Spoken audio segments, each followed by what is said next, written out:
Sociology. మనం ఈరోజు బిఎస్ఓసి 101 introduction to sociology అనే బుక్ నుంచి unit number 13 social control and change.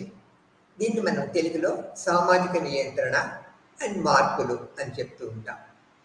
Social control and change. ఈరోజు మనం ఇది యూనిట్ నెంబర్ 13లో ఆఖరి లెసన్ అనమాట ఈ బుక్లో.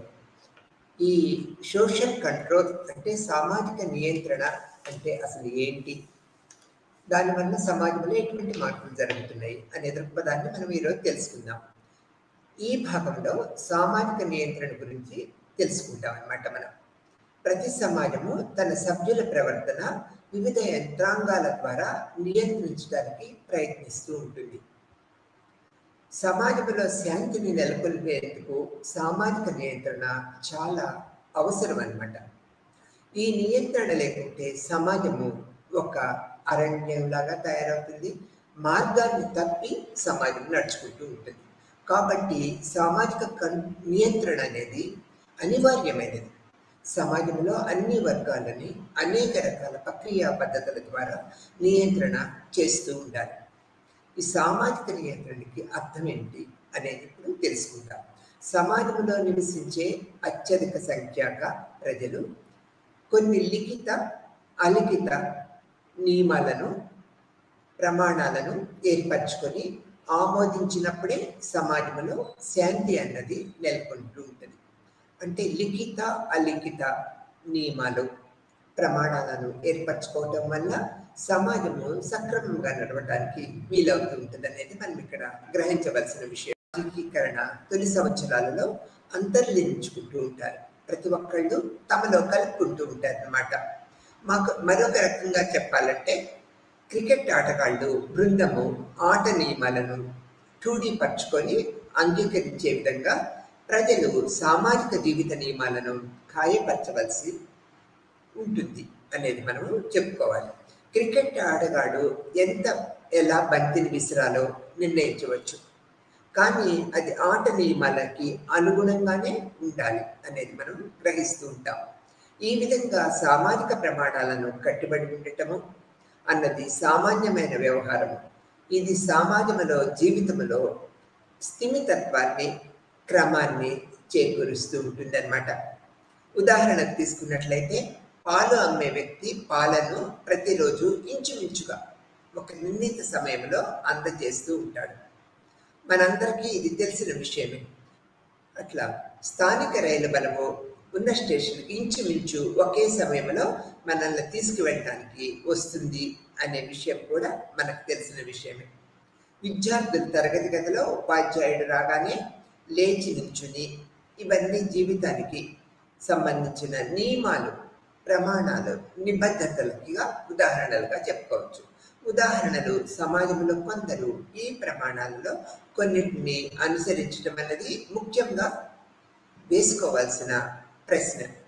వారిని విచలితులు అంటూ ఉంటారు. విచలనము అన్న పదము ప్రవర్తనలో విస్తృత భాగాన్ని అల్పమైన వాటి నుంచి అతి తీవ్రమైన వాటి వరకు సూచిస్తూ ఉంటుంది అన్నమాట.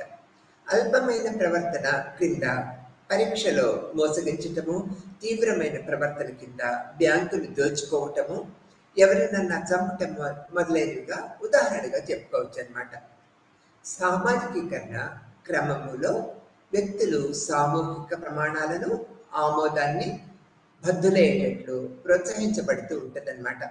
అంటే ప్రమాణాల నుంచి విచలనము పొందకుండా ఉండటం అంటే ఒక క్రమ పద్ధతిలో జీవించటం అనేది మనం ఇక్కడ చెప్తూ ఉంటాం. కానీ విచలనము చెందేవారు ప్రమాణాలను ఆమోదించేటట్లు ఒత్తిడికి లోను చేయబడుతూ ఉంటారు. ఈ విధంగానే ఉండాలి, ఈ విధంగానే జీవన ప్రక్రియ కొనసాగించాలనేది సమాజంలో ఉన్న ఇతర పెద్దలు ఒత్తిడి చేస్తూ ఉంటారు. సామాజిక నియంత్రణ ప్రధాన ఉద్దేశము సమాజము ఆశించినంత వాటి ప్రమాణాలను అనుబద్ధంగా చేకూర్చడమే ఒక ముఖ్య విషయంగా మనం ఇక్కడ చెప్పుకోవాల్సిన విషయం అన్నమాట. ప్రతి సమాజము దాని సభ్యులు ఒక ప్రత్యేకమైన పద్ధతిలో ప్రవర్తించాలని కోరుకుంటూ ఉంటుందన్నమాట. అది ఏది మంచో ఏది చెడో చెప్పటమే కాకుండా ఏది చేయాలో ఏది చేయకూడదో మనకి వివరిస్తూ ఉంటుంది అన్నమాట. ఆమోదించబడిన సామాజిక ప్రమాణాలను అనువర్గంగా కల్పించడానికి వ్యక్తుల మీద, సమూహము మీద, ఇతరుల మీద సామాజిక నియంత్రణ ప్రభావానికి ఒత్తిడి చూపుతూ ఉంటుందన్నమాట. సమూహము లేదా సమాజ స్థిరత్వానికి సున్నితమైన విధి నిర్వహణకు ఇది చాలా అవసరమైనది. సాపేక్షమైన స్థిరత్వాన్ని, సమతౌల్యాన్ని సమాజంలో కొనసాగించేందుకు సామాజిక నియంత్రణ తోడ్పడుతూ ఉంటుందన్నమాట. సమాజంలో శాంతిని కాపాడటంలో ఇది ఒక మార్గదర్శకంగా ఉంటుందని చెప్పడంలో ఎటువంటి సందేహం కూడా ఉండదు అనేది మనము ఇక్కడ చెప్పుకోవచ్చు. ఇది సామాజిక నియంత్రణ యొక్క అర్థంలో ఒక ప్రముఖ పాత్ర వహిస్తూ ఉంటుంది.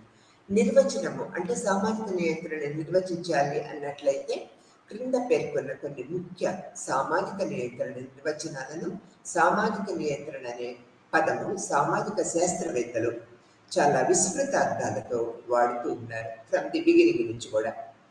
అక్బర్ నిమ్కావ్ ప్రకారము సమాజంలో శాంతిని, వ్యవస్థిత నియమాలను నిర్వహించడానికి సమాజము ఉపయోగించే ఒత్తిడుల తరహానే సామాజిక నియంత్రణ. అదే కాకుండా కార్ల్ మార్క్స్ సామాజిక నియంత్రణకు సంబంధించిన 2 అంశాలను ప్రస్ఫుటం చేశారు.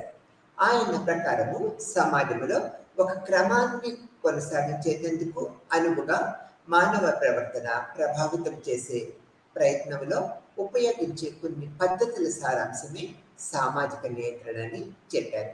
మైకేవర్ అనే ఒక సామాజిక శాస్త్రవేత్త కూడా సమస్త సామాజిక క్రమము, సందర్భము, సమన్వయానికి, దానంతటదే నిర్వహించుకోవటానికి ఉపయుక్తమైన ఒక ప్రధాన విధానమే సామాజిక నియంత్రణ అనేది మైకేవర్ అనే సామాజిక శాస్త్రవేత్త చెప్పారు. ఇక్కడ ఈఏ రోజ్ అనే సామాజిక శాస్త్రవేత్త తన సభ్యుల్ని ఆమోదించబడిన ప్రవర్తనా స్థాయిలోకి బద్దులుగా ఉండేటట్లు సామాజిక నియంత్రణ చేస్తుంది అనేది ఇక్కడ మనకు చెప్పారు. ఎన్ని ప్రధాన అంశాలు ఎంతమంది సామాజిక శాస్త్రవేత్తలు చెప్పినా ఇది ఒక సమూహము లేదా సమాజంచే ఉపయుక్తమైన ప్రభావాన్ని మనకి చూపుతున్నది. మరలా అది సమాజంలో శాంతిని రక్షించేందుకు ఒక సాధనంగా కూడా ఉపయోగపడుతూ ఉంటుంది అన్నమాట. శాంతి పరిరక్షణ అనేది సమూహము లేదా సమాజ సంక్షేమానికి చాలా అవసరంగా మనం ఇంకా సామాజిక నియంత్రణ నిర్వచనంలో తెలుసుకుంటూ ఉంటాం. సామాజిక నియంత్రణ స్వభావం ఎలా ఉంటుందో ఇప్పుడు మనము తెలుసుకుందాం. ఈ విధంగా సామాజిక నియంత్రణ వల్ల సామాజిక ప్రజలను, సమూహ సభ్యులని అందరినీ కట్టుబడి ఒక జీవిత విధానాన్ని కొనసాగించేట్లుగా చేస్తూ ఉంటుంది అనేది మనం చెప్తూ ఉంటాం. సామాజిక నియంత్రణ ప్రభావము, సామాజిక నియంత్రణ వివిధ విధానాలైన ప్రజాభిప్రాయము, బల ప్రయోగము, మతము, నైతికత, భావజాలము, నాయకత్వం ద్వారా ప్రభావితం చేస్తూ ఉంటుంది. అంటే ఈ నియంత్రణ స్వభావము ఈ యొక్క అంశాల మీద ఆధారపడి ప్రభావితం చేస్తూ ఉంటుంది. సామాజిక నియంత్రణ తప్పనిసరిగా సమాజము నిర్వహిస్తూ ఉంటుంది. ప్రభావం వివిధ స్థాయిలో మనకి కనిపిస్తూ ఉంటుంది అనేది కూడా మనం గుర్తించుకోబడి విషయం అన్నమాట. కొన్ని సందర్భాల్లో అసాధారణ వ్యక్తులు సాధారణ వ్యక్తులపై ఈ యొక్క నియంత్రణ ప్రభావము చూపుతూ ఉంటారు. అసాధారణ వ్యక్తులు సాధారణ వ్యక్తులపై ఈ యొక్క నియంత్రణ ప్రభావాన్ని మనకి చూపుతూ ఉంటారు అనేది మనం ఇక్కడ గ్రహించవలసిన విషయం.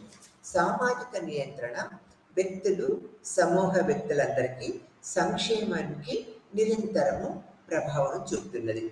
ఈ యొక్క వ్యక్తుల యొక్క సంక్షేమానికి వారు ఏ విధంగా జీవిత విధానాన్ని కొనసాగించాలనే పద్ధతులను మనకి ప్రభావాన్ని చూపుతుందనేది మనం ఇక్కడ గ్రహించవలసిన విషయం.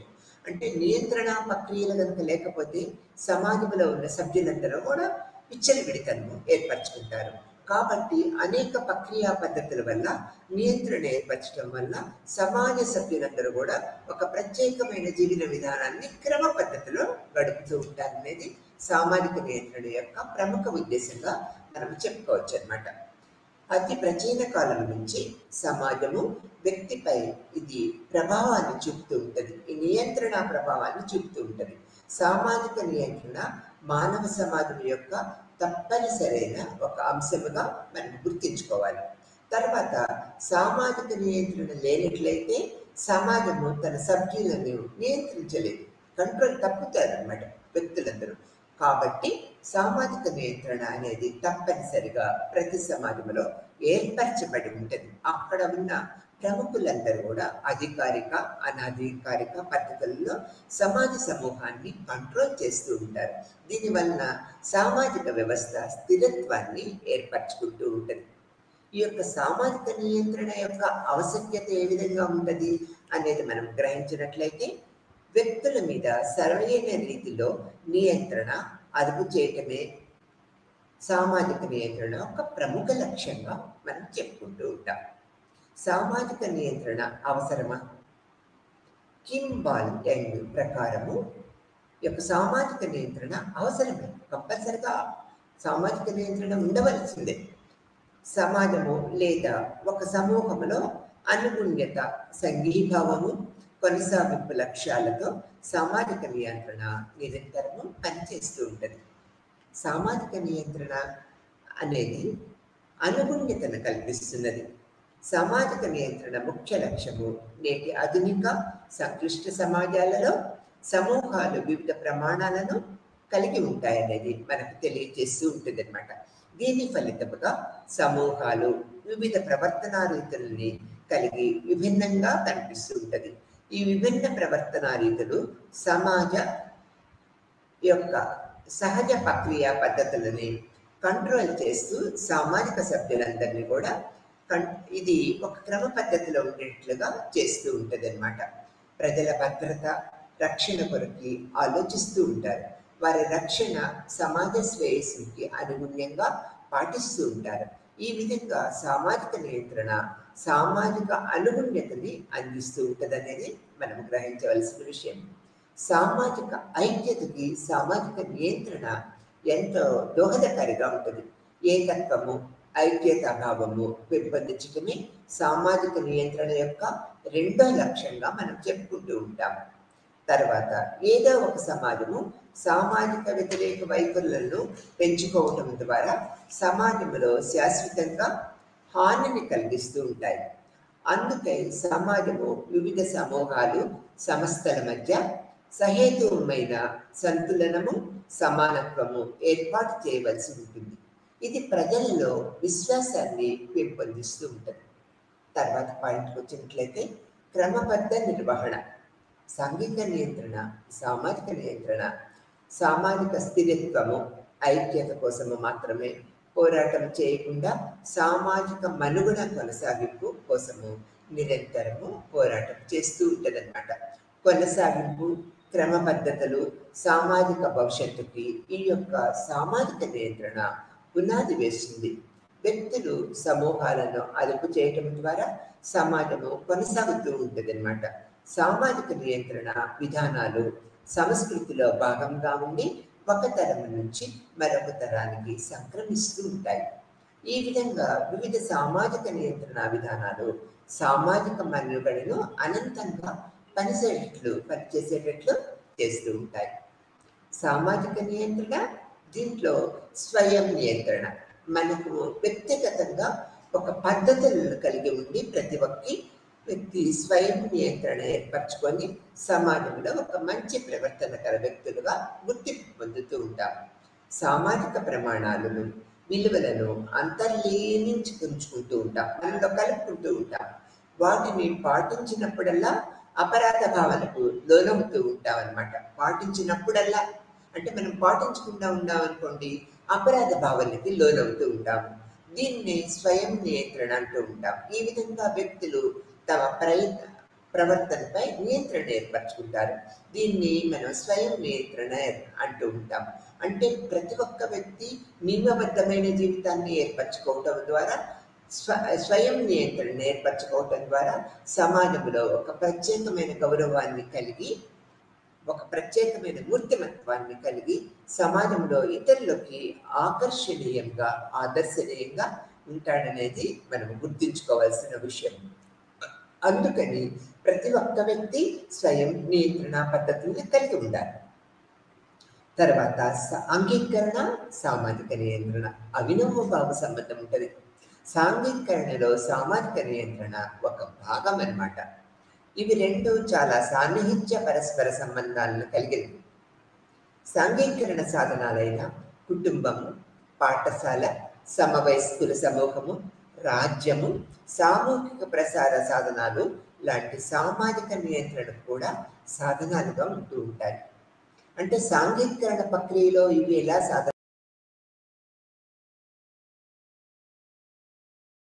ప్రత్యేకమైన సాధనాలుగా మనము గుర్తించుకోవచ్చు. ఉదాహరణకు తీసుకున్నట్లయితే కొన్ని కుటుంబాలు తమ పిల్లల హింసాయుత ప్రవర్తనని ఆమోదించు. ఏ కుటుంబం కూడా పిల్లల యొక్క హింసాయుత ప్రవర్తనని ఆమోదించు అన్నమాట. కానీ కొందరు పిల్లల కొన్నింటిని సాధించుకునేందుకు హింసను ఆశ్రయించక తప్పదనే భావనని కలిగి ఉంటారన్నమాట. తత్ఫలితంగా హింసాత్మక ప్రవర్తనను ఆశ్రయించని వారు నిబద్ధతలు కలిగిన వారుగాను, ఇతరులు విచలితులుగాను మనము పేర్కొంటూ ఉంటాం. ప్రవర్తనలో వైవిధ్యం ఉందని, సాంఘికీకరణ ఒక పద్ధతిలో సమాజం అంతటికి జరగకపోవటమే అందుకు కారణమని అనేక మంది సామాజిక తత్వవేత్తలు మనకి చెప్పారు అనేది మనం ఇక్కడ గ్రహించుకోవాల్సిన విషయంగా చెప్తూ ఉంటాం. తర్వాత సామాజిక నియంత్రణ విధానాలు ఏ విధంగా ఉంటాయి అనేది మనం చూసుకున్నట్లయితే, సామాజిక నియంత్రణలో బహుమానాలు, పొగడ్తలు, సలహాలు, విద్య, వివాదములు మొదలైనవి అనేక రకంగా ఉంటూ ఉంటాయి. అవి సమాజము ఆశించిన వాటికి ప్రమాణాలను వ్యక్తులు కట్టుబడి ఉండేలాగా తయారు చేస్తూ ఉంటాయన్నమాట. సామాజిక నియంత్రణ అననుకూల రూపాలు, చట్టాలు, నియమితమైనవి. చట్టాలన్నీ కూడా మరణ శిక్ష, జైలు శిక్ష, బెదిరింపులు నుండి జానపద విధానాలైన అనేకమైన నియంత్రణ పద్ధతులు, నిరాకరణ, సామాజిక అనంగీకారము మొదలైన వాటి వరకు పేర్కొనవచ్చు. అంటే నియంత్రణ విధానాలు ఎలా ఉంటాయి? ఒకటి నియంత్రణలో సానుకూలంగా ఉంటాయి, వేరొకటి అనియత పద్ధతుల్లో ఉంటాయి. నియత నియంత్రణకు ముఖ్య సాధనము చట్టం అన్నమాట. నియమబద్ధమైన జీవితం కలిగి ఉండటానికి వ్యక్తులు ఒక చట్టము ప్రముఖ పాత్ర వహిస్తూ ఉంటుంది. సమాజంలో చట్ట అధికారము పోలీసులు, కోర్టులు, న్యాయవృత్తి, శిక్షా సంస్థలు మొదలైనవి ఎన్నో సాధనాలతో ముడిపడి ఉంటాయి. ఈ సాధనాలన్నీ చట్టం అమలుపరచబడవలసిన దానికి వ్యతిరేకించిన వారిని దండించబడతారని కట్టుదిట్టం చేసే ప్రయత్నాలు చేస్తూ ఉంటుంది. అంటే ఈ విధమైన చట్టము వల్ల, నీతి నియంత్రణ చట్టాల వల్ల, పోలీసులు, కోర్టులు, న్యాయవృత్తి, శిక్షా సంస్థల వల్ల వ్యక్తులు ఆటోమేటిక్గా ఒక పద్ధతిని కలిగి ఉంటారు. జీవిత విధానానికి ఒక అనుగుణంగా నడుచుకుంటూ ఉంటారు. వ్యతిరేక విధానాలుగా నడుచుకోరు. వ్యతిరేక విధంగా నియంత్రణ పద్ధతుల్ని అధిగమించి నడుచుకున్నట్లయితే ఈ పోలీసులు, కోర్టులు, న్యాయవృత్తి, శిక్షా సంస్థలన్నీ కూడా తప్పనిసరిగా ఆ వ్యక్తుల్ని శిక్షిస్తాయి అన్నమాట. కాబట్టి నియంత్రణ అనేది ప్రతి సమాజంలో మనము చూస్తూ ఉంటాం. సామాజిక నియంత్రణ విధానాల వల్లే సామాజిక నియంత్రణ సాధనాలు కూడా ప్రముఖ పాత్ర వహిస్తూ ఉంటాయి. సామాజిక నియంత్రణ లేని మానవ సమాజము లేదని మనకు తెలుసు అన్నమాట. అయితే వినియోగించబడే సాధనాలు సమాజ సంస్కృతిని బట్టి నిరంతరము మారుతూ ఉంటాయి. సామాజిక నియంత్రణ సాధనాలను అనేక విధాల వర్గీకరించవచ్చు. సాధారణంగా అవి నిర్మాణాత్మకమైనవి, నిషేధాత్మకమైనవి, లాంఛనయుతముగా, లాంఛన రహితముగా అని వర్గీకరించబడుతూ ఉంటాయి. ఈ యొక్క సాధనాలన్నీ ఏంటి? నిర్మాణాత్మకమైనవి, నిషేధాత్మకమైనవి, లాంఛనయుతమైనవి, లాంఛన రహితమైనవిగా నిర్ణయించబడుతూ ఉంటాయి. ఈ సాధనాలన్నింటినీ సమాజము వివిధ సన్నివేశాలలో వినియోగిస్తూ ఉంటుంది. ఈ క్రింది కొన్ని ముఖ్యమైన సామాజిక నియంత్రణ సాధనాలను గురించి మనము తెలుసుకుంటూ ఉంటాము. ఇక్కడ ఈ యొక్క ప్రజల భద్రత కొరకు ఈ యొక్క స్వయం పద్ధతులు అన్నీ ఏర్పరచబడ్డాయి, నియంత్రణ పద్ధతులు ఉన్నాయి అనేది మనం చెప్తూ ఉంటాం.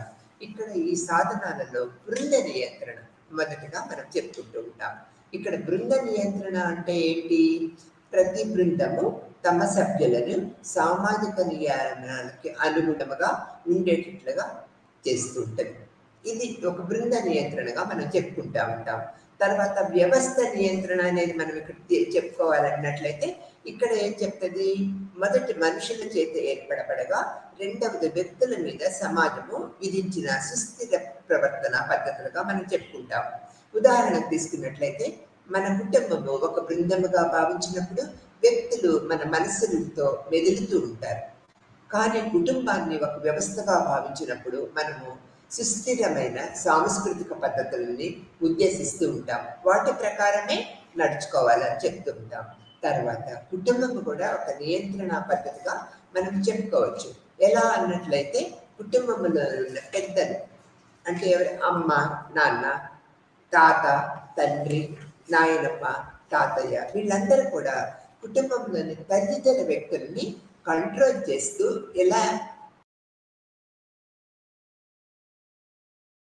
చైల్డ్హుడ్ నుంచి బాల్య దశ నుంచి పెద్ద అయ్యే వరకు అనేక రకాల విషయాలు చెప్పడం వల్ల కుటుంబం కూడా ఒక నియంత్రణ పద్ధతిని మనము ఏర్పరచుకోవచ్చు అనేది మనం ఇక్కడ చెప్తూ ఉంటాం అన్నమాట.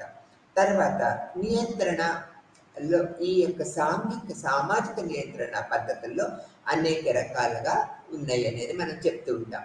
మొదటిది అధికారిక నియంత్రణ, సంస్థాగతముగా అమలు చేయబడుతుంటుంది. ఇది అంతా కూడా అధికారిక నియంత్రణ అనేది మొదటిదిగా మనం చెప్తూ ఉంటాం.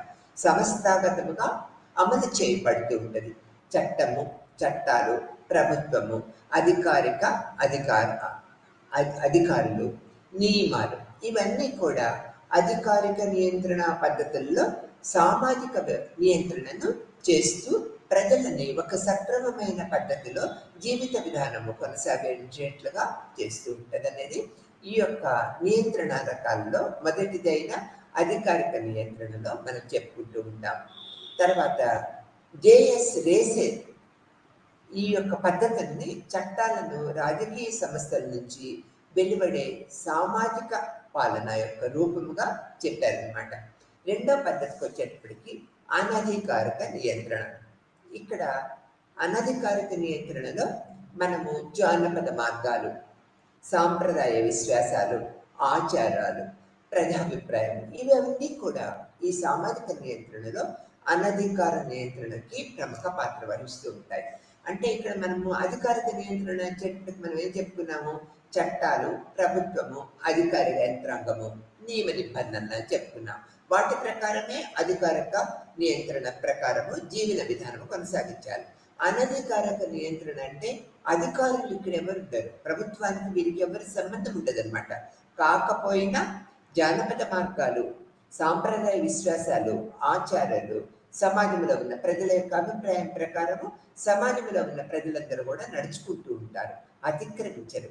అట్లా అతిక్రమించినట్లయితే సమాజంలో ఉన్న పెద్దలందరూ కూడా వీళ్ళని కంట్రోల్ చేస్తూ ఉంటారు. అందుకని ఇక్కడ మనం ఏం చెప్తున్నాము, అనధికారిక నియంత్రణ. ఎవరు కంట్రోల్ చేయాలి సమాజంలో ఉంది, ప్రభుత్వం వచ్చి ప్రతి ఒక్క విషయంలో మనకి వేలు పెట్టదు కదా.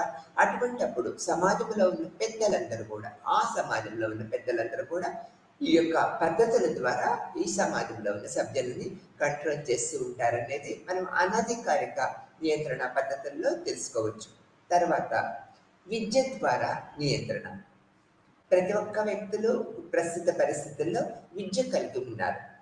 అంటే అన్ఎడ్యుకేటెడ్ తప్పు చేసినట్లయితే వీడికి చదువు లేదు కదా, తెలియదు అని అంటూ ఉంటాం.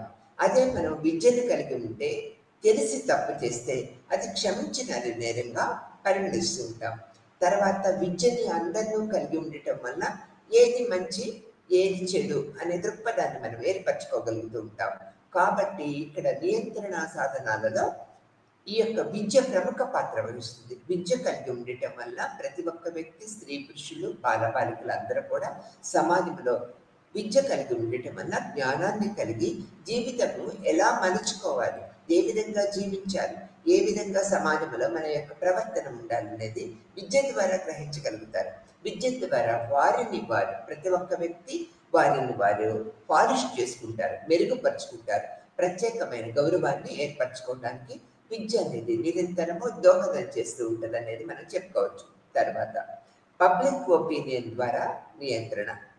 పబ్లిక్ ఒపీనియన్, ప్రజలు ఏం కోరుకుంటున్నారు మనకి. అప్పుడు ఎప్పుడు రోజుకాని రాజకీయ నాయకులు చెప్తూ ఉంటారు, ప్రజలు ఇదే కోరుకుంటున్నారు, ప్రజలు ఇలా కోరుకుంటున్నారు అనేది. అంటే పబ్లిక్ ఒపీనియన్ అంటే ప్రజలు కోరుకునే కోరికకు అనుగుణంగా ప్రభుత్వం కూడా వ్యవహరిస్తుంది, చట్టాలు కూడా ఆ విధంగా చేస్తుంది.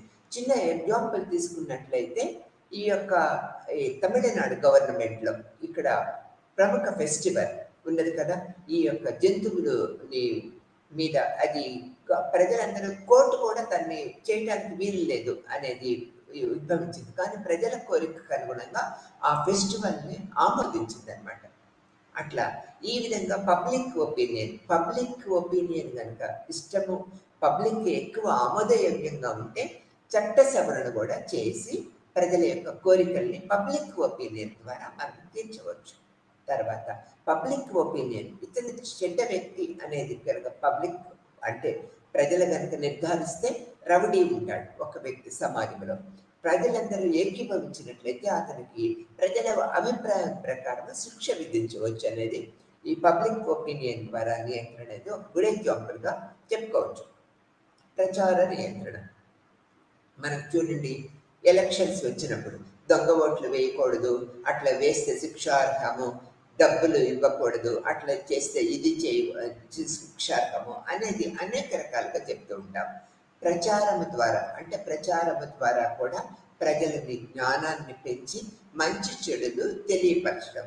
అంటే ప్రచారము ద్వారా కూడా సామాజిక నియంత్రణ చేయవచ్చు అనేది ఒక పద్ధతిగా మనం చెప్పుకోవచ్చు. తర్వాత బలవంతమైన నియంత్రణ. ఇప్పుడు చూడండి, అనుకోని సంఘటనలు జరిగినప్పుడు మనం ఏం చేస్తాము, 144 సెక్షన్ విధిస్తూ ఉంటాం. అనేక రకాల కల్లోలాలు అలజడులు జరిగినప్పుడు అంటే బలవంతంగా, అంటే ప్రజలు కనుక ఒక ప్రదేశంలో మూకుమ్మడిగా కలవకుండా ఉన్నట్లయితే ఆ సమస్య పోతుంది అనేది మన అభిప్రాయం. అంటే బలవంతంగా కొన్ని ఆంక్షలు విధిస్తాం, దానివల్ల కూడా సమాజం నిలకడగా ఉండేటట్లు, అలజడి లేకుండా ఉండేటట్లు మనము ఏర్పరచవచ్చు. కస్టమ్స్ ద్వారా నియంత్రణ. ఇప్పుడు మనకి వినాయక చవితి వస్తుందన్నమాట. వినాయక చవితి పండుగని ఎలా కంట్రోల్ చేయాలి, గణేష్ నిమజ్జనం కమిటీ అనేది ఒకటి ఉన్నది. అంటే వినాయకుడిని ఎలా పెట్టాలి, ఎలా పూజించాలి, లౌడ్ స్పీకర్స్ ఎలా ఉపయోగించాలి, ఊరేగింపులు ఎలా ఉండాలి అనేది అన్నీ కూడా పోలీస్ అండ్ గణేష్ ఉత్సవ కమిటీ సభ్యులందరూ కూడా నిర్దేశిస్తారు. ఈ కస్టమ్స్, ఈ ఆచార వ్యవహారాల ద్వారా కూడా మనం సమాజంలో ఒక మంచి పద్ధతులు ఏర్పరచవచ్చు. అంటే ఒక సాంస్కృతిక పద్ధతుల్ని కంట్రోల్ చేయడానికి ఆచార వ్యవహారాలు, నియమ నిబంధనలు కూడా తోడ్పడుతూ ఉంటాయి అన్నమాట. తర్వాత మతము ద్వారా నియంత్రణ. మత వ్యవహారాలు అనుకోకుండా కొన్ని సందర్భాల్లో మత పద్ధతుల ద్వారా కల్లోలం అంటే అలజడి ఏర్పడుతుంది. అటువంటప్పుడు ఈ మతము ద్వారా నియంత్రణ చేయొచ్చు. ఆ మతంలో ఉన్న ప్రముఖుల ద్వారా, ఆ మతంలో ఉన్న ఎమ్మెల్యే ఎంపీస్ ద్వారా మనము అంటే ఆ మతంలోని ప్రజల్ని కొద్దిగా కంట్రోల్ చేసి, నియంత్రణ చేసి సామరస్యంగా మన వాళ్ళ యొక్క ప్రాబ్లమ్స్ తీర్చవచ్చు. అంటే మతంలో ఉన్న పెద్దలు చెప్పడం వల్ల, మతాధికారులు చెప్పడం వల్ల ఆ మతంలో ఉన్న సామాజిక వర్గము కంట్రోల్ అవుతారనేది దీని యొక్క భావన అన్నమాట. తర్వాత నైతిక విద్య ద్వారా నియంత్రణ. మనం చూడండి, మోరల్, ఎథిక్స్ అనేవి అన్ని కొన్ని సబ్జెక్ట్స్, కొన్ని కోర్సెస్లో మనం పెడుతూ ఉన్నాము. ఎందుకు అన్నట్లయితే మోరల్ క్లాసెస్, ఎథికల్ క్లాసెస్ వల్ల ప్రతి ఒక్క విద్యార్థి నైతిక బాధ్యతని గుర్తిస్తూ ఉంటారు. అట్లా నైతిక బాధ్యతని గుర్తించడం వల్ల ఏం జరుగుతూ ఉంటుంది, ఆటోమేటిక్గా ఒక మంచి ప్రవర్తన అనేది కలిగి ఉంటారు అనేది మనం ఇక్కడ చెప్తూ ఉంటాం. ఈ యొక్క నియంత్రణ రకాలు ఈ విధంగా ఉన్నాయి. ఇప్పుడు మనం అన్ని అవగాహన ఏర్పడింది కదా. అధికారిక నియంత్రణ, అనధికారిక నియంత్రణ, విద్య ద్వారా నియంత్రణ, పబ్లిక్ ఒపీనియన్ ద్వారా నియంత్రణ, ప్రచార నియంత్రణ, బలవంతంగా నియంత్రణ, కస్టమ్స్ ద్వారా నియంత్రణ, మతము ద్వారా నియంత్రణ, నైతిక విద్య ద్వారా నియంత్రణ. ఈ యొక్క పద్ధతుల ద్వారా సమాజంలో అనేక పద్ధతులుగా మనము కంట్రోల్ చేయొచ్చు అనే దృక్పథాన్ని ఏర్పరచుకుంటూ ఉంటాం అన్నమాట. తర్వాత సామాజిక నియంత్రణ అర్థము అనేది మనం చెప్పుకున్నాం. ఈ విధమైన పద్ధతుల ద్వారా మనము సామాజిక నియంత్రణ అర్థం అంటే ఏంటి, సామాజిక ప్రమాణాలకు కట్టుబడి ఉండటము స్థిమితత్వానికి క్రమాన్ని చేకూరుస్తూ ఉంటుంది. ఈ విధమైన పద్ధతుల ద్వారా మనం అనేక రకాల ప్రచారము ద్వారా, అనేక రకాల మత పద్ధతుల ద్వారా మనం సామాజిక నియంత్రణ చేయొచ్చు అనేది అనేక రకాల పద్ధతులు మనం గ్రహించాము. ఈ భాగంలో సామాజిక నియంత్రణ భావన గురించి తెలుసుకున్నాము. ప్రతి సమాజంలో తన సభ్యుల ప్రవర్తనని వివిధ యంత్రాంగాల ద్వారా నియంత్రించడానికి ప్రయత్నిస్తూ ఉంటుంది. సామాజిక నియంత్రణ సమాజంలో శాంతిని కొనసాగించేందుకు సామాజిక నియంత్రణ అవసరం అన్నమాట. సామాజిక నియంత్రణ అనేది సానుకూలం కావచ్చు, అనుకూలం కావచ్చు, తర్వాత బృంద పద్ధతి కూడా కావచ్చు అనేది మనం చెప్పుకుంటూ ఉంటాం. బృంద నియంత్రణ కూడా చెప్పుకుంటూ ఉంటాం. వ్యవస్థ నియంత్రణ, కళ, సాహిత్యము, నాయకత్వము, ప్రజాభిప్రాయము, ప్రచారము, ఈ యొక్క మతము, విద్య, చట్టము అనేది సామాజిక నియంత్రణకి ప్రముఖ సాధనాలుగా మనము చెప్పుకుంటూ ఉంటాం. ఇప్పుడు మనకి సామాజిక నియంత్రణ మీద పరిపూర్ణమైన అవగాహన ఏర్పడిందని నేను అనుకుంటున్నాను. తర్వాత సామాజిక నియంత్రణ జరుగుతూ ఉంటుంది. ఆటోమేటిక్గా సమాజం కూడా నియంత్రణ ద్వారా అనేక రకాల మార్పులకు గురవుతూ ఉంటుంది. ఇప్పుడు మనం ఈ లెసన్ ఏం చెప్పుకున్నాము? సామాజిక నియంత్రణ, సామాజిక మార్పు అని చెప్పుకున్నాం. ఇప్పుడు నియంత్రణ గురించి మనకి పరిపూర్ణమైన అవగాహన ఏర్పడింది కదా. ఇప్పుడు సామాజిక మార్పు గురించి చెప్పుకుంటాం. మార్పు అంటే ఏంటి? పరివర్తన. సామాజిక పరివర్తన అర్థము, నిర్వచనం గురించి మనం తెలుసుకుంటాము. పరివర్తన అంటే కాలక్రమేణా ఏర్పడే మార్పు. కాలక్రమంలో ఏ సామాజిక దృగ్విషయంలోనైనా పరిశీలించడానికి సాధ్యమైన తేడాలను సామాజిక మార్పుగా మనం చెప్తూ ఉంటాము. సమాజంలో సామాజిక క్రమంలో ఏర్పడే మార్పులను సామాజిక పరివర్తన అంటూ ఉంటాం. సామాజిక సంస్థలు సామాజిక పరివర్తన, సామాజిక సంబంధాలలో మార్పులన్నీ సామాజిక పరివర్తనగానే మనం గుర్తిస్తూ ఉంటాం. సామాజిక నిర్మితి, సామాజిక క్రమము, సామాజిక విలువలు, ఆచార సంప్రదాయాలు, సామాజిక సాంస్కృతిక ప్రమాణాలు, ప్రవర్తన నియమావళి, ప్రమాణాలు, అభివృద్ధులు మొదలైన అంశాలతో మార్పు ఏర్పడితే దానిని మనం ఎలా అనుకుంటాము? సామాజిక మార్పుగా గుర్తిస్తూ ఉంటాము. సామాజిక పరివర్తన ఏర్పడితే సాంఘీకరణ ప్రక్రియ కూడా మారుతూ ఉంటుంది అన్నమాట. అనేక రకాలుగా మారుతూ ఉంటుంది. సామాజిక క్రియాశీలక సభ్యుడు ఒంటరి సభ్యుడుగా వ్యక్తి సామాజిక ప్రవర్తన లక్ష్యము, ఏజెంట్ కూడా. వ్యక్తి సామాజిక పరివర్తనను ఏర్పరుస్తూ ఉంటాడు. ఆ పరివర్తన చేత ప్రభావితుడు అవుతూ ఉంటాడు అనేది కూడా మనకు తెలిసిన విషయమే. ఒక ప్రత్యేకమైన సామాజిక క్రమము నిరంతరము కొనసాగదన్నమాట. పరివర్తన ఏర్పడుతూ ఉంటుంది. మార్పు ప్రకృతి సహజము అనేది. ఈ రోజు ఉన్న పరిస్థితి రేపు ఉండదన్నమాట. సామాజిక నిర్మితి మారుతూ నిరంతరము మారుతూ ఉంటుంది. సమాజంలో సామాజిక మార్పులంటే సామాజిక నిర్మితిలో యంత్రాంగము మారిపోవటం అన్నమాట. ఈ మార్పులను సామాజిక ప్రతీకలు, ప్రవర్తన నియమాలు, సామాజిక వ్యవస్థాపకులు, విలువలు, వ్యవస్థలతో వచ్చే మార్పులుగా మనం చెప్పుకోవచ్చు. కొన్ని సామాజిక పద్ధతుల్లో ఈ మార్పుకి నిర్వచనాలు మనం తెలుసుకుందామా? ఇక్కడికి వచ్చినట్లయితే సామాజిక నిర్వహణ లేదా ప్రజల జీవితాలలో దాని స్థానంలో ఏర్పడే కొత్త ఫ్యాషన్ లేదా పద్ధతిని సామాజిక పరివర్తనగా మంజీ గారు అనే ఒక సామాజిక శాస్త్రవేత్త మనకి చెప్పారనమాట.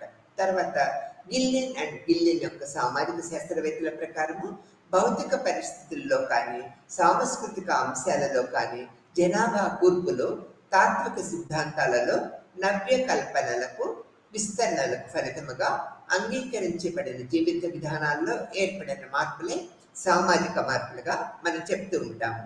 కింగ్స్లే అనే సామాజికవేత్త సామాజిక నిర్మితి ప్రకార్యాలలో అంటే సామాజిక వ్యవస్థాపనలో ఏర్పడే మార్పులే సామాజిక ప్రవర్తనగా తన అభిప్రాయాన్ని వెలిపించారు. ఇక్కడ మెరిల్ అనే సామాజిక శాస్త్రవేత్త చాలా మంది వ్యక్తులు వారి తక్షణ పూర్వీకులు చేసిన పనుల కంటే వేరైన పనులు చేస్తున్నట్లయితే సామాజిక ప్రవర్తన చెందుతుందనేది చెప్పారు. అతని యొక్క మెరిల్ యొక్క అభిప్రాయం ఏంటంటే పూర్వీకులు ఒక విధంగా చేసేవాళ్ళు, కాలానుగుణ్యమైన మార్పులతో ఇప్పుడున్న ప్రస్తుత జనరేషన్ వేరొక విధంగా పనులు చేస్తూ ఉంటారు. ఆ యొక్క మార్పు అంటే డిఫరెన్సియేషనే సామాజిక మార్పుగా చెప్పారు అనేది చెప్పుకోవచ్చు. కళ, భాష, సాంకేతిక విజ్ఞానము, తత్వశాస్త్రం వంటి అంశాలలోని మార్పులు సామాజిక పరివర్తనగా పేర్కొనరు. ఈ అంశాలలో వచ్చే మార్పులు సామాజిక సంబంధాల్లోని మార్పులుగా మనం చెప్పుకోవచ్చు అన్నమాట. సామాజిక పరివర్తన అంటే సామాజిక మార్పు ఇప్పుడు గురించి అర్థం మనకు తెలిసింది కదా. దీంట్లో ఉన్న రకాలు, పరివర్తన రకాలు అంటే మార్పులో ఉన్న రకాలు ఏంటో ఇప్పుడు తెలుసుకుందాం. సామాజిక పరివర్తన రకాల్లో ప్రణాళికారహితమైన లేదా నిర్దేశితము కాని సామాజిక పరివర్తన అంటే ఏంటి? మన నియంత్రణలో లేని సామాజిక శక్తుల ఫలితముగా సామాజిక పరివర్తన ఏర్పడుతూ ఉంటుంది. ఉదాహరణగా మనం తీసుకున్నట్లయితే మద్దతునిచ్చే విజ్ఞానము అభివృద్ధి చెందటంతో పాటు మానవ మనుగడకి హానికరమైనవైనా సరే కొన్ని నవ్య కల్పనలు కొందరు కనిపెడుతూ ఉంటారు. ఉదాహరణకి హైడ్రోజన్ బాంబు అంటే ఒక సామాజిక మార్పుగా మనం చెప్పుకుంటూ ఉంటాం అనేది ఇక్కడ చెప్తూ ఉంటాం అన్నమాట. తర్వాత పద్ధతికి వచ్చినట్లయితే ఇక్కడ ఈ ప్రణాళికాబద్ధమైన లేదా సామాజిక పరివర్తన, నిర్దేశితమైన సామాజిక పరివర్తన, సామాజిక ప్రమాణాల ద్వారా సామాజిక పరివర్తన చేయవచ్చు. ప్రణాళిక ఒక వివేకవంతమైన కార్యక్రమంగా చెప్పుకోవచ్చు అన్నమాట. సామాజిక నియంత్రణను నియంత్రించవచ్చు. సామాజిక ప్రణాళిక ఈ పరివర్తనను సంస్కృతిలో సమైక్యం చేయటం ద్వారా ఆలస్యాన్ని, ఖర్చును కూడా తగ్గిస్తూ ఉంటుంది. ఇది ఒక సామాజిక మార్పుకి ఒక అర్థయుక్తమైన పద్ధతులుగా చెప్పుకోవచ్చు. ఈ యొక్క సామాజిక మార్పుకి లక్షణాలు తెలుసుకుందామా మనం ఇప్పుడు? ఇక్కడ మొదటి లక్షణానికి వచ్చినట్లయితే సామాజిక పరివర్తన విశ్వజనీయమైన దృగ్విషయం అని చెప్తూ ఉంటాము. ఇక్కడ ఏ సమాజం కూడా మార్పు లేకుండా ఉండదు. ఆదిమ నాగరికత సమాజాలన్నీ మారుతూ ఉంటాయి. సమాజము గతిశీలక ప్రభావాల ప్రపంచంలోని ఒక భాగంగా మనం చెప్తూ ఉంటాం. తర్వాత ప్రవర్తన వేగము, విస్మృతి సమాజాన్ని బట్టి మారుతూ ఉంటాయి.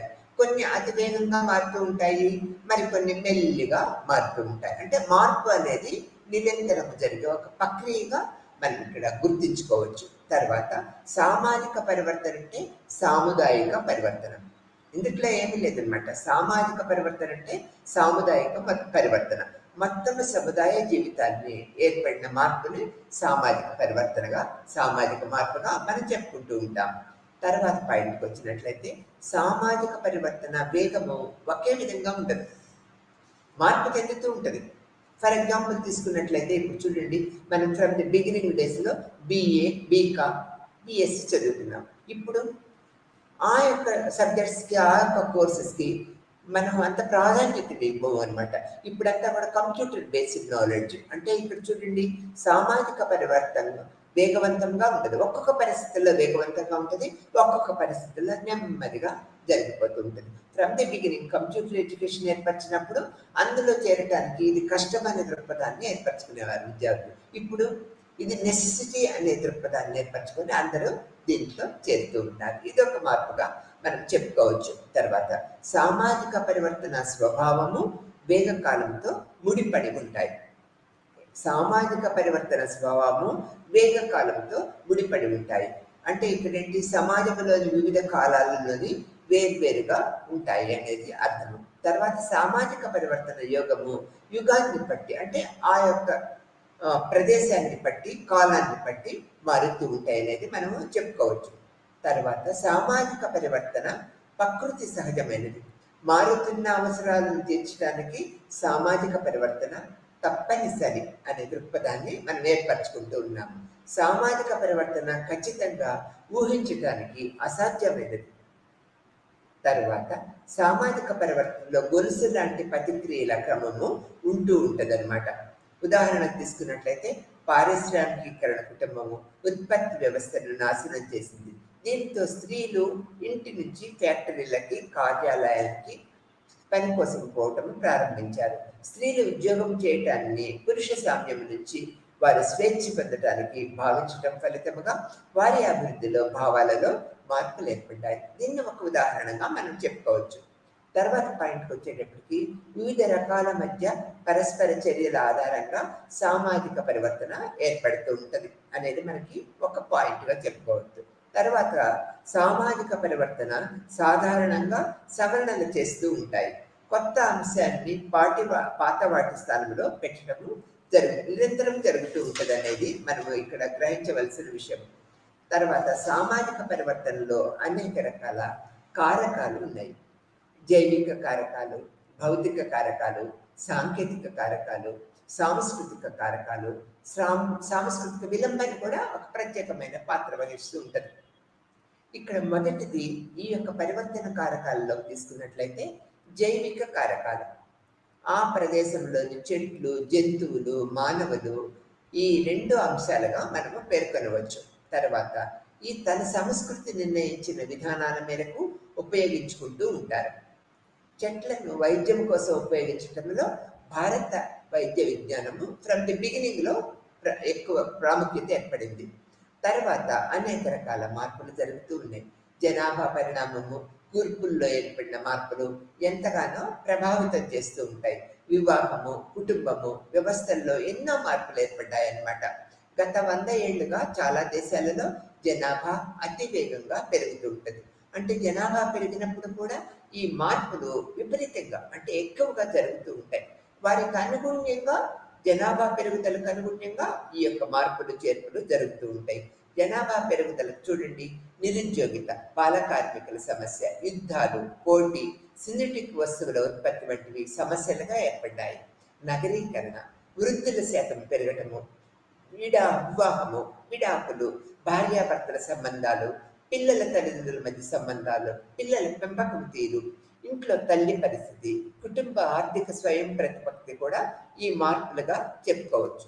ఈ యొక్క జైవిక కారకాలలో అధిక జనాభా రేటు, అధిక మరణాల రేటు, పిల్లల సంఖ్య ఎక్కువగా ఉండటము, వృద్ధుల సంఖ్య ఎక్కువగా ఉండటము, వితంతువులు, విధురులు ఎక్కువగా ఉండటము, స్త్రీల జనాభా కన్నా పురుషుల సంఖ్య ఎక్కువగా ఉండటము, ఎక్కువ కానీ తక్కువ కానీ అన్నమాట. దివ్యాంగులు ఎక్కువగా ఉండటము, గ్రామీణ ప్రజల సంఖ్య అధికంగా ఉండటము, శిశు మరణాల రేటు అధికంగా ఉంది. ఇవన్నీ కూడా మనము ప్రత్యేక కారకాలుగా చెప్పుకుంటాం. ఇవి ఇక్కడ మనం ఏం చెప్పుకున్నాము, జైవిక కారకాలుగా చెప్పుకున్నాము. తర్వాత భౌతిక కారకాలకు వచ్చేటప్పుడు మన భూగోళం ఎప్పుడు స్థిరంగా ఉండదు, నిరంతరము భౌగోళిక మార్పులు జరుగుతూ ఉంటాయి అన్నమాట. తుఫానులు, వరదలు, భూకంపాలు వంటి ప్రకృతి సంక్షోభాలు ఏర్పడుతూ ఉంటాయి. సమాజంలో కూడా ఆటోమేటిక్గా వీటి వల్ల ఈ భూకంపాలు, తుఫానులు, వరదల వల్ల సామాజిక మార్పు జరుగుతూ ఉంటుంది. భౌతిక పరిసరాలు సామాజిక పరిస్థితులను నియంత్రిస్తూ ఉంటాయన్నమాట.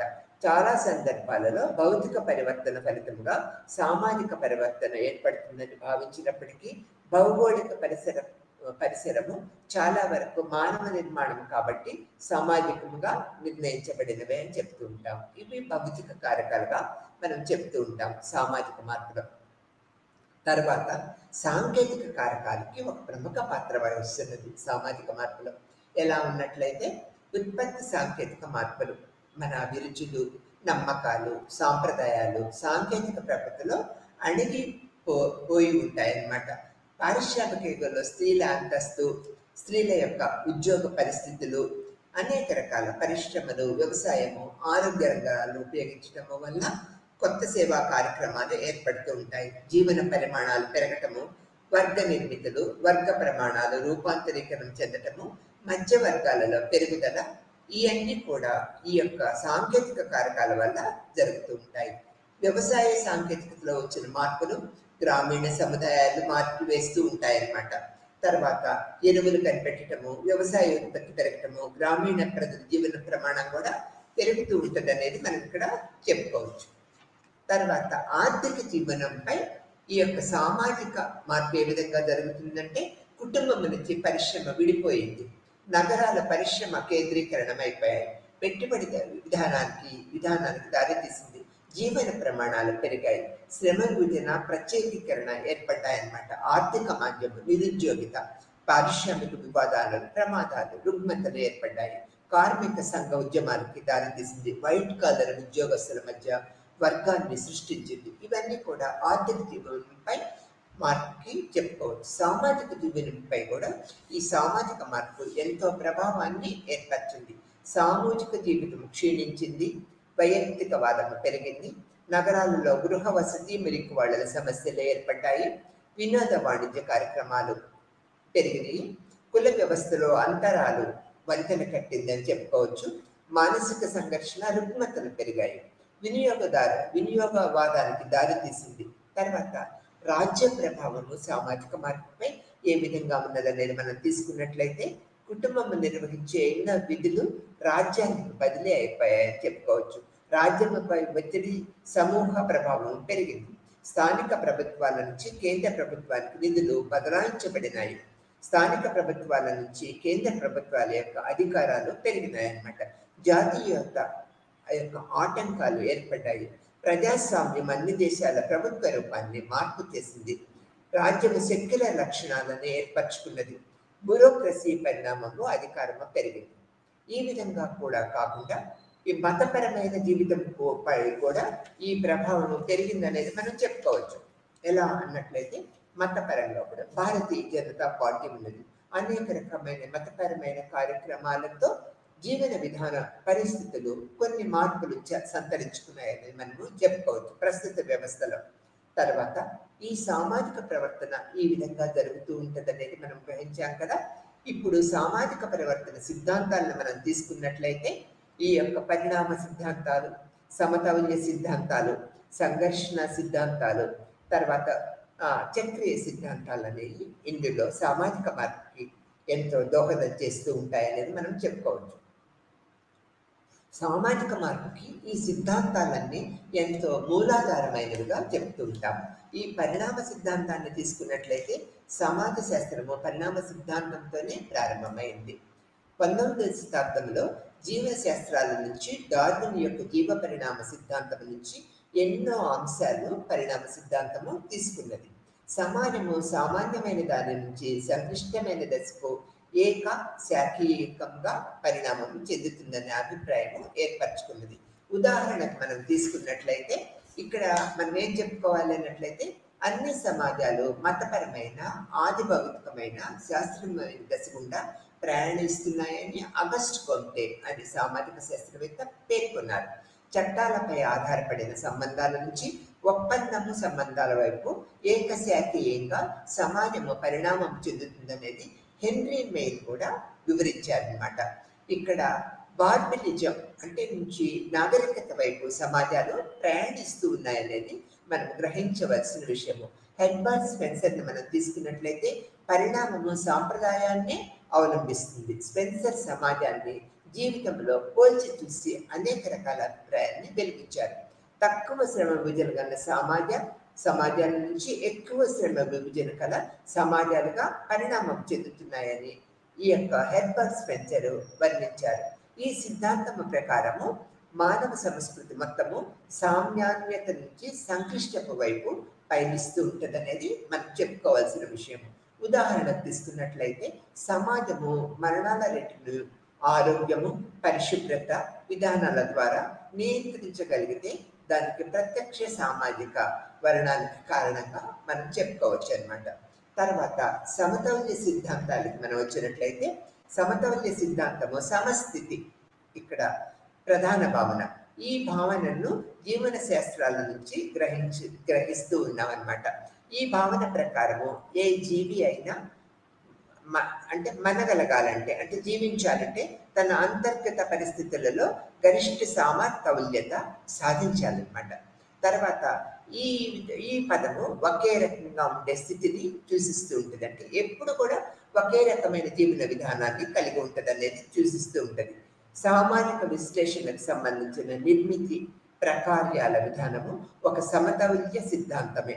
దీనికి టాల్కాట్ పార్సన్ అనే సామాజిక శాస్త్రవేత్త అనేక రకాల ప్రక్రియ పద్ధతిని వివరించారు. నిర్మితి ప్రకార్యవాదులు సమాజాన్ని సమతౌల్యత నిర్వహించే సామాజిక వ్యవస్థగానే కాక పరస్పర ఆశ్రయాలకు, పరస్పర సంబంధాల భాగాల వ్యవస్థగా కూడా ఇతనే టాల్కాట్ పార్సన్ మనకు చెప్పారు. సామాజిక వ్యవస్థలో నిరంతర స్థిరమైన సమతౌల్యము కొనసాగించలేదు. ఏదైనా శక్తులు సమతౌల్యాన్ని తగ్గిస్తే సర్దుబాటు తీసుకురావడానికి నియంత్రణ ప్రక్రియ ప్రయత్నం చేస్తూ ఉంటుంది. నిరంతరము ఈ యొక్క ప్రక్రియ ద్వారా సామాజిక పద్ధతులు మనకి ఈ సమతౌల్య సిద్ధాంతాల వల్ల జరుగుతూ ఉంటాయనేది మనం చెప్తూ ఉంటాం. తర్వాత నిర్మితి ప్రకార్యవాదుల ప్రకారము పరిణామవాదుల కంటే సమాజం పనితీరును కొంత మెరుగుగా వివరిస్తారు. అయితే సామాజిక క్రమము అనే భావన వీరు ప్రధానంగా పరిగణిస్తూ ఉంటారు. కాబట్టి సామాజిక పరివర్తన సమస్యలను అంతగా పట్టించుకోరు అనే విమర్శ కూడా దీంట్లో ఉన్నది. ఇది సమదృష్టి అంటే బ్యాలెన్స్డ్ సంఘర్షణ సిద్ధాంతంగా మనం చెప్పుకోవచ్చు. తర్వాత ఈ సంఘర్షణ సిద్ధాంతాలు అనేవి ఎలా ఉంటాయనేది మనం ఇప్పుడు తెలుసుకుంటాం. సంఘర్షణ కర్తలు సామాజిక సమైక్యత సమతౌల్యతను విశ్వసించరు. ఈ సంఘర్షణ బేస్ చేసుకున్న కార్యకర్తలు వారి సమాజంలోని కొరతగా ఉన్న వనరుల కోసము వ్యక్తులు సంఘర్షించుకోవటం అంటే నిరంతరం పోరాడుతూ ఉంటారు అనే దాని మీద శ్రద్ధ చూపుతూ ఉంటారు. ఈ సంఘర్షణ అకస్మాత్తుగా వేగంగా పరివర్తనలు ఏర్పరుస్తూ ఉంటాయి. కార్ల్ మార్క్స్ యొక్క అభిప్రాయం ప్రకారము ప్రస్తుత సామాజిక చరిత్ర వర్గ పోరాట చరిత్ర అని తను చెప్పారు. బానిస, యజమాని, ప్రభువు, సెర్ఫ్, గిల్ట్ మాస్టర్, అప్రెంటిస్షిప్ వీరందరూ కూడా నిరంతరము వ్యతిరేకంగా పోరాడుతున్న వర్గాలే. వీరి పోరాట ఫలితముగా మొత్తం సమాజము విప్లవాత్మక రూపాంతరీకరణ చెందుతుందనేది కార్ల్ మార్క్స్ యొక్క అభిప్రాయం. తర్వాత సామాజిక పరివర్తన వైరుధ్యము ద్వారా వైరుధ్య సూత్రము ఆధారంగా గతి తార్మిక పద్ధతి ద్వారా మార్క్స్ వివరించారు. మార్క్స్ అభిప్రాయం ప్రకారము నిర్మితి ప్రవర్తన అంటే నిర్మితీయ ప్రవర్తన అర్థం చేసుకోవాలంటే సామాజిక ఆర్థిక నిర్మితిని ఏర్పరిచే ఉత్పత్తి శక్తులను ఉత్పత్తి సంబంధాలను విశ్లేషించాలనేది కార్ల్ మార్క్స్ యొక్క అభిప్రాయం అన్నమాట. కార్ల్ మార్క్స్ అభిప్రాయం ప్రకారము సామాజిక పరివర్తన యొక్క వాహనము వర్గ సంఘర్షణ, ఉత్పత్తి సంబంధాలు, ఉత్పత్తి విధానాలతో ఏర్పడే వర్గ సంఘర్షణ నిర్ధారకమైనది. వీటి మధ్య గల సంబంధాలే నిర్మితీయ పరివర్తనను ఏర్పరుస్తూ ఉంటాయనేది మార్క్స్ తన అభిప్రాయంలో వెలువచ్చారు. ఆధునిక సామాజిక శాస్త్రవేత్తల్లో సామాజిక క్రమత ప్రధానంగా వివరించే నిర్మితి ప్రకార్యవాదాన్ని వ్యతిరేకంగా సంఘర్షణ సిద్ధాంతము పరివర్తన వివరణలకి ప్రాధాన్యత ఇస్తూ ఉన్నదనేది మనము గ్రహించవలసిన విషయం. వీరు అన్ని సామాజిక వ్యవస్థలను అంతర్గత అస్థిరంగా ఉంటాయని, ఐక్యత కేవలము బల ప్రయోగము ద్వారానే ఏర్పడుతుందనేది, సంఘర్షణ అనేది విశ్వజనీయాలనేది వీరు భావిస్తూ ఉంటారు. ఇవన్నీ కూడా ఈ సంఘర్షణ సిద్ధాంతం అనేది మార్క్స్ యొక్క అభిప్రాయ పద్ధతి ప్రకారము ఏర్పడింది అనేది మనం చెప్పుకోవచ్చు. తర్వాత దీంట్లో సామాజిక మార్పులో చక్రీయ సిద్ధాంతాలు ప్రముఖ పాత్ర వహిస్తూ ఉంటాయి. ఈ ఉపక్రమము ప్రకారము అన్ని సమాజాలు పెరగటము, క్షీణించటము అనే దశలు కలిగి ఉంటూ ఉంటాయన్నమాట. ఈ సిద్ధాంతాలను చక్రీయ సిద్ధాంతాలను కూడా అంటూ ఉంటారు. ఇక్కడ సోరోకిన్, మార్క్స్, వెబర్లు ఈ సిద్ధాంతకర్తలుగా మనం పేర్కొనవచ్చు. ఈ సోషల్ అండ్ కల్చరల్ డైనమిక్స్ అనే గ్రంథంలో సోరోకిన్ సామాజిక సాంస్కృతిక ప్రవర్తనలను అనేక విధాల వివరించారు. ఇతని అభిప్రాయం ప్రకారము సామాజిక సాంస్కృతిక గతిశీలత సూత్రాలను పరివర్తన అనివార్యమని తెలియజేస్తూ ఉన్నారు. సోరోకిన్ చరిత్రాత్మక క్రమాన్ని మౌలికమైన వైషమ్యమైన ఆదర్శ సంస్కృతుల మధ్య ఏర్పడే లోలాయమైన స్థితి అని పేర్కొన్నారన్నమాట. వెబర్ సామాజిక పరివర్తన సిద్ధాంతము సాంప్రదాయిక ఆకర్షణాత్మక వివేకాధికారాల మధ్య ఊగిసలాట ఆధారంగా పరివర్తనని వివరిస్తుందనేది మనం ఇక్కడ గుర్తుపెట్టుకోవాల్సిన విషయంగా చెప్తూ ఉంటారన్నమాట. Weber the protesting ethic and spirit of the capitalism అనే బుక్ ద్వారా గ్రంథంలో ఆర్థిక అభివృద్ధితో నైతిక విలువలు పాత్రలను వివరించారన్నమాట. మార్క్స్ వెబర్ అన్నమాట. నైతిక విలువలు, ఆర్థిక కారకాలు, పరిశ్రమ పరస్పరాశ్రమాలుగా ఇతను పేర్కొన్నాడు. ఈ కారణంగానే వెబర్ విధానాన్ని సామాజిక పరివర్తన బహుళ కారక విధానంగా మనం చెప్పుకోవచ్చు అన్నమాట. ఈ యొక్క మానవ సమాజము సజాతీయమైనది కాదు, ఇక్కడ వైజాతికమైనది కూడా కాదనమాట. వైజాతికమైనదిగా మనం చెప్పుకోవాలి. మానవ సమాజము సజాతికమైనది కాదు, వైజాతికమైనది. ప్రాకృతికముగా ఉండే విభేదాలతో పాటు సామాజికంగా అంగీకరించబడిన ప్రమాణాల ఆధారంగా కూడా మానవుల్లో విభేదీకరణ కనపడుతూ ఉంటుంది అనమాట. సామాజికంగా విభేదీకరించబడే వ్యక్తులు అంతస్తు, సత్తా, ఆదాయము వంటి సామాజిక బహుమానాలను పొందటంలో అసమానత్వాన్ని అనుభవిస్తూ ఉంటారన్నమాట. ఈ యొక్క పరివర్తన, ఈ యొక్క సామాజిక క్రమంలో ఏర్పడే మార్పులే సామాజిక పరివర్తనగా మనం చెప్పుకోవచ్చు. ప్రకృతిలో మార్పులు, సామాజిక సంస్థలు, సామాజిక ప్రవర్తన, సామాజిక సంబంధాల్లో మార్పులన్నీ సామాజిక పరివర్తనగానే మనం తెలుసుకోవాలి. ఈ అధ్యయనంలో సామాజిక సరీకరణ, సామాజిక పరివర్తన భావనలను మనం కూలంకషంగా తెలుసుకున్నాం అనేది మనం ఇక్కడ గ్రహించవలసిన విషయంగా చెప్తూ ఉంటాము. ఈ విధంగా మనం ఈ లెసన్లో మనం ఏం తెలుసుకున్నాము? సామాజిక పరివర్తన, నియంత్రణ అండ్ సామాజిక మార్పులు అనే అంశాలను మనము ప్రముఖంగా తెలుసుకున్నాం అనేది మనం ఇక్కడ తెలుసుకున్నాం. నియంత్రణ అనేది తప్పనిసరిగా ఉండాలి. మార్పు అనేది నిరంతరము జరిగే ఒక కొత్త ప్రక్రియగా మనం చెప్పుకుంటూ ఉంటాం.